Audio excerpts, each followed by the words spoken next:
আসসালামু আলাইকুম বন্ধুরা, আপনারা সবাই ভালো আছেন। আপনারা যে ভিডিওটি দেখতে পাচ্ছেন এটা হলো করতেছে আমাদের এইখানে একটা মহিলা বিগত 11 দিন পরে তার লাশ পাওয়া গেছে এবং অনেক মানুষের জড়ো হয়েছে। আমিও সেখানে যাচ্ছি, আপনারা আমার সাথেই থাকুন এবং দেখতে থাকুন।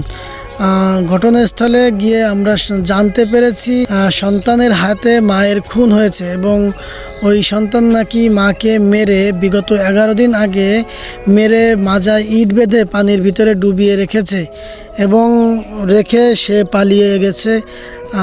আসলে খুবই কষ্টজনক একটা বিষয়, দেখার মতো না ছিল না। এবং আমরা সেই ঘটনাস্থল পর্যন্ত গেছি এবং যেখানে লাশ ছিল সেখানেও আমরা যাচ্ছি। আপনারা আমাদের সাথেই থাকুন এবং ভিডিওটি দেখতে থাকুন এবং ভিডিওটি বেশি বেশি করে শেয়ার করে দিন, যে এরকম যেন না হয়। আর যে আপনারা দেখলেও বুঝতে পারবেন, যে আপনারা দেখেন যে পানির ভিতরে তেল ভাসতেছে।